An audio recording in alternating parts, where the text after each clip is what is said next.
Shaharda bir inson yashar edi. U qurilish firmasida ishlardi.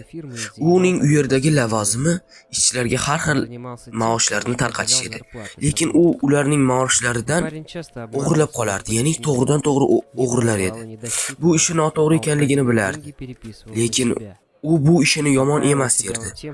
U do'stlaridan biroz pul olib qolishni yomon emas derdi. Chunki u buning uchun orzusi uchun to'playotgan edi. Orzusi, yoshligida paydo bo'lgan orzusi, barcha davlatlarga borish orzusi edi. Bir kuni u mashinasida ketayotganda benzin uchun biroz pul yo'qotdi.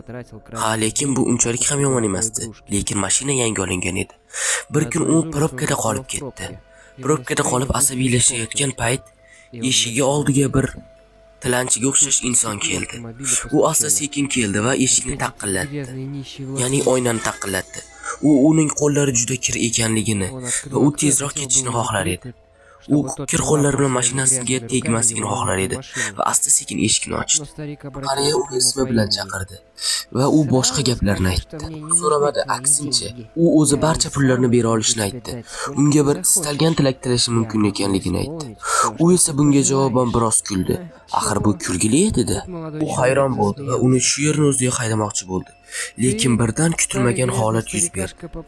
Qariya uning yonida paydo bo'lib qoldi. Ya'ni mashinaning yon o'rindig'ida. U bundan juda hayratga tushdi va u qanday bu ishni qilganini hali so'rashga ham ulgurmay, qariya unga biroz pul yubordi. Ya'ni bir pachka pul uzatgan. Men o'zim senga xohlaganingcha pul bera olaman. Shunchaki menga ishon. Ishonmayapsanmi dedi. U buncha pulni ko'rib biroz hayron bo'ldi. U tilanchi bo'lmasa u holda kim? U dedi, tila. Bor yo'g'i tila. U bundan biroz hayratda qoldi. U ko'proq pul bergan edi. U pullarga qarardi. Bir qariyaga qarardi va hayron qolardi. U yana qancha pul qolishni xohlaysan? Men sening istalgan tilagingni bajo keltira olaman. Bor yo'g'i so'ra.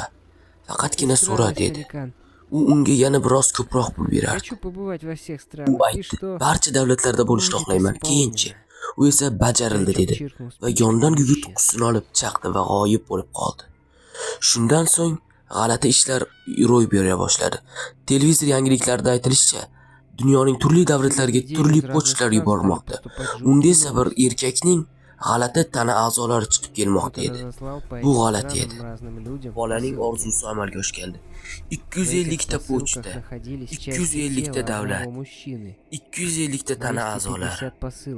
Bu uning orzusi edi. U orzu amalga oshdi degan edi. Ha, uning orzusi amalga oshdi. Endi u barcha davlatlarda